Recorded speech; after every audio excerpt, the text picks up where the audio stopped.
what I want to focus on really is give some texture to a perspective that I am finding more and more compelling among PE firms, sovereign wealth funds, and corporates about emerging markets generally.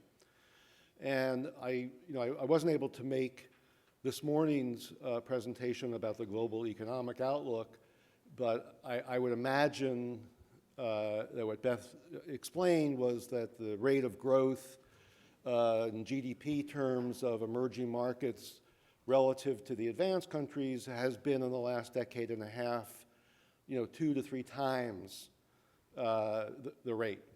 And that gap, that delta of 2 to 3 times the rate of GDP in emerging markets in general is going to continue as long as the eye can see. And that is the consensus both in the market and among policymakers and government officials in the emerging markets themselves in general. And most importantly, as the pie, as the global economic pie continues to grow, unless there's a complete shrinkage of the world economy, what's happening is the pieces of the pie, of that growing pie, that are, as a result of emerging markets growth, is becoming larger and larger. So it's not necessarily the BRICS, but it's many emerging markets have now become the engine of global economic growth. And the US cannot do it alone anymore. And I think very few people understand the math and have looked at the data. I guess I'm cursed as being an economist, and so I've done that. And when you do these mathematical calculations, it's really true that emerging markets have become the engines of global economic growth. And so when you think about the fact that the emerging markets are growing 2 to 3 times the rate of advanced countries, that they're driving world economic growth, the conclusion that I draw, again, I think are supported by the data, is that this represents a secular transformation in the global economy. And by secular, I mean a structural long-term change. That unlike other investors who believe that emerging markets are the investment du jour, and that this is a cyclical phenomenon that we're witnessing, it's not. This is a long-term secular change, and I want to sort of give some reasons why I think it's secular in nature and why I think the genie is out of the bottle across a wide array of emerging markets. Again, not simply the BRICS, Brazil's, Russia, India, China, South Africa, but many countries in Asia, in Latin America, and in sub-Saharan Africa. Pound for pound, risk-adjusted rates of return are every bit as high, in some cases far higher than they are in the BRICS. And I've spent 34 years working in these markets and have a pretty good feel for their texture. And I think the last point I'll make at the very top about the secular notion is that what I find very ironic in this description is that when you looked at the financial crisis of 2008 to 2010, which region of the world actually proved to be the most resilient in an economic sense and in a policy sense to the crisis? It was sub-Saharan Africa. And this is not terribly intuitive to most people. So when you do the math, and I've done this, I've published it, you have the initial conditions of every region of the world, and you look at what happened over the course of the two to 3 years during the crisis, Africa, sub-Saharan Africa, actually outperformed everybody. Why is that? And I think this epitomizes the case with emerging markets in general, is it's because there are hard-won reforms in a large number of sub-Saharan African countries, but most importantly, and this is what I look at when I think about investing and advising investors in these countries, is you look at the quality of the policymakers, the economic policymakers in particular. And when the crisis began to hit, and at that point I was still in the World Bank, the big fear was, particularly in sub-Saharan Africa, but in general among the emerging markets, is these guys are going to now slap on price controls, there's going to be protectionist policies put in place, and this is really going to just exacerbate a problem that actually started in the financial sector in the US and the EU and then migrated to the real sector worldwide. You know what? Most of the protectionist policies, most of the price controls were put in place by Russia, by Turkey. the US, very few, if any, in sub-Saharan Africa. Now, this is, again, it's very surprising, but what it shows you is that when you have trogged along and had made some really difficult reform choices, you don't want to slip back. And a lot of these economic policymakers in emerging markets, and I think sub-Saharan Africa epitomizes it, are really smart and have been through the mill, and they know what it's like, and they don't want to have it slip back. So what are the reasons why I think that this is a secular change? I think one, and this has been written about, and it's in the pamphlet, is the rise of what I would call a consumer class, not a middle class, but a consumer class in emerging markets. And the rate of growth of the percentage of the population who are active consumers is accelerating far faster than anybody thought, including my former colleagues at the World Bank or the IMF. And so the rate of change of the rise of the consumer class is surprising, and I think it's a really important point to think about. And the discussion about China and the focus on consumer and retail clearly is on target. But I think the second part of the consumer class rise that makes this a secular trend is that the sophistication with which purchase decisions are being made is also increasing. And this could be at the individual level in a store, it could be at a government procurement officer, it could be a corporate. And increasingly what I've been seeing is purchase decisions are increasingly made on a life cycle present value basis. And so, one of the stories I like to tell in a book I wrote on Chinese and Indian investment in Africa, we did a case study on blankets being sold in kiosks in South Africa that were manufactured by the Chinese. And they were extremely cheap and inexpensive blankets, but they sold like hotcakes because they were so cheap. The problem was that when you take the blanket and you washed it, the dye ran out and the blanket shrunk. And they became known as the wash and cry blankets in South Africa. What happens? The Indians come in, and this is just like a textbook economics. They come in and they make a slightly better quality blanket that doesn't shrink and the dye remains in. And they eviscerated the market share of the Chinese blanket manufacturers in this particular market. And it just shows you, as Charlie said about Russia, and it's true of any economy, people respond to incentives. And so I remember one time in Uganda, the Minister of Agriculture, saying, I wish we had not bought, this is not to be discriminatory towards the Chinese, but I wish I had not bought that really cheap off-the-shelf set of tractors from China. They were the cheapest. I saved money. I saved my government money. But 5 years down the road, you can't replace the parts, you can't maintain them, and he sort of smacks his forehead and said, I should have bought the John Deere. It was twice the price, but in present value terms, it was a far better purchasing decision. And you're beginning to see this time and time again. And when I see that in an economy, that means that something is happening. And you really have got to pay attention to that.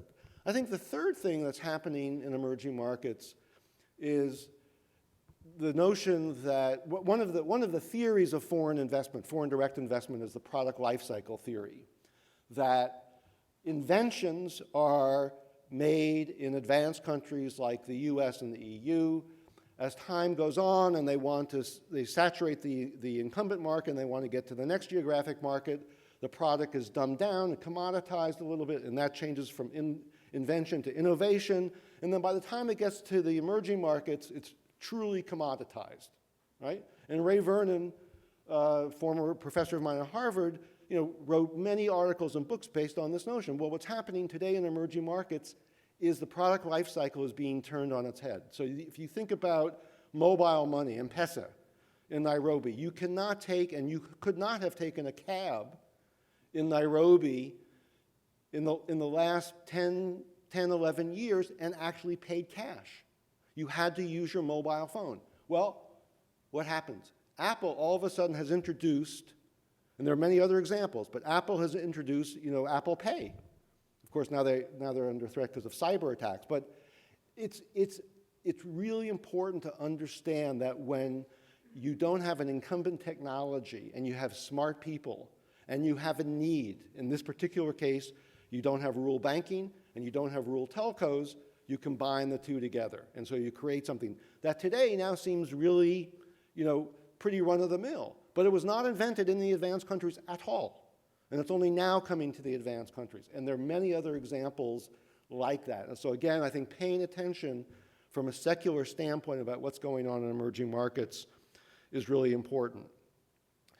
A corollary to that, and I think this is really important, is there is a blurring of sectoral boundaries that's occurring. And it's occurring worldwide, but it's occurring particularly in places like emerging markets because there are not the incumbent sectors and technologies. And again, mobile money is a perfect example. Investors worry if they want to go into the mobile money space or they want to go into the banking space or the telco space, as mobile money and that whole notion of payments over the internet or mobile devices gets more and more routine, the question becomes, so who are you? Are you a banker? Are you a telephone company? Are you both? Which regulations do you fall under, right? And it's going to be a thorny question, but the place of the world where this is going to be fought out and is being fought out now are the emerging markets. Again, from sub-Saharan Africa to places like Myanmar. And I think, again, this is a really significant attribute to pay attention to when you're thinking about the emerging markets.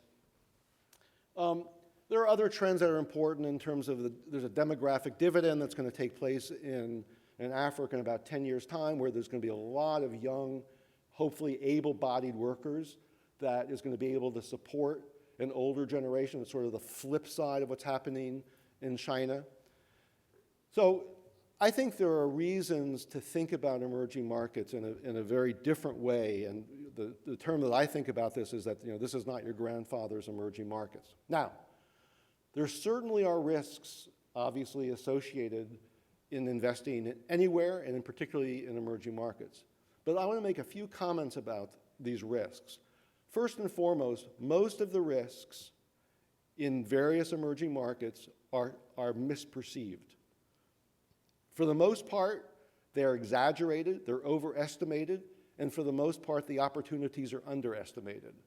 And I think sub-Saharan Africa is an absolute case in point. If you spend your time going from country to country, you look at enterprises, you look at investment terrains, the perceived risks don't match with what you'll hear back in New York.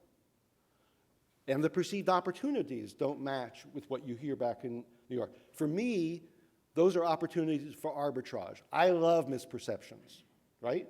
That's where you make your money. The other thing about one of the other secular changes in risk is the growth of investment and trade among emerging markets, so-called South-South trade and investment, right? Historically, again, back in the Ray Vernon times, typical investment flows or trade flows were from the north, the advanced countries, to the south, advanced to the emerging markets. Now, about 25% of global trade is trade among emerging markets. Has got nothing to do with the advanced countries.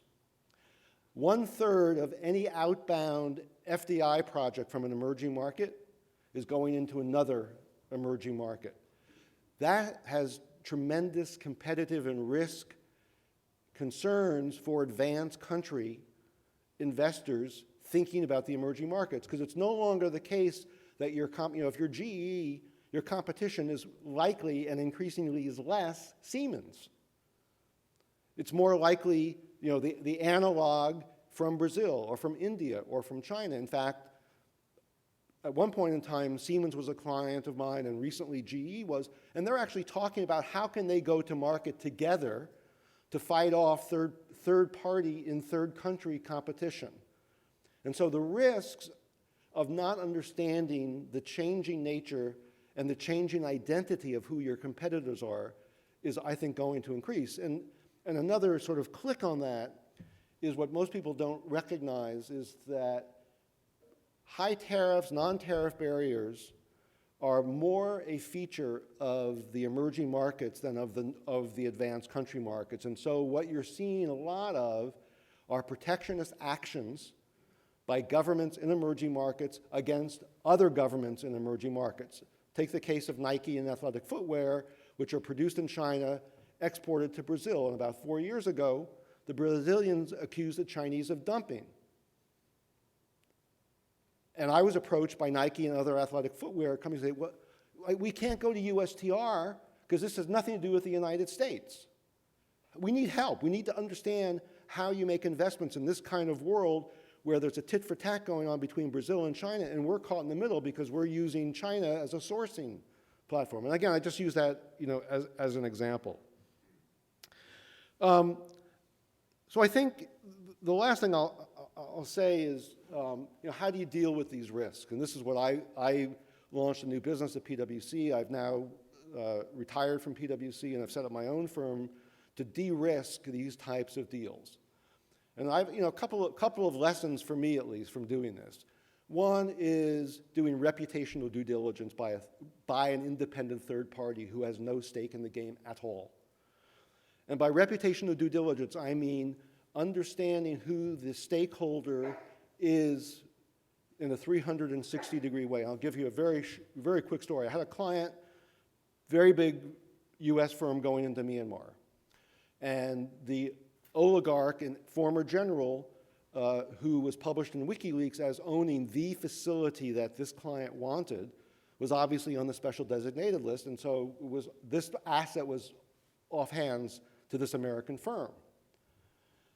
They hired my team and me and my colleagues in Singapore, and we actually looked at the corporate records. We talked to about 40 people around this particular guy. Obviously, he doesn't know he's being investigated. And what we determined after 3 weeks on the ground in Yangon and in some other places in China and Singapore, this guy actually had no financial interest in this asset at all. So and he was written up in the FT and the New York Times and the Wall Street Journal as being the most notorious, wealthiest guy, and he owns this, that, and the other thing. This was a truly market first mover advantage for my client to be able to discern what I would call sort of a type 2 error, a false positive. So doing that kind of reputational due diligence by an independent third party, not someone in-house, not a law firm, but someone who understands the politics and the institutions is really important. I think the other aspect to this stakeholder notion is, and I thought Charlie was going to talk about this in Russia, because this is what I advise clients who are thinking about Russia, but it's the same thing in China and Brazil. When you have a large geography, is deals can be done most easily at the local level in the regions, right? In Russia, you go further east, much easier to do something with a governor. But what's important is understanding who all the various stakeholders are in this particular oblast or region or state, and get them to have skin in the game in some fashion, either because of the tax base, because of jobs created.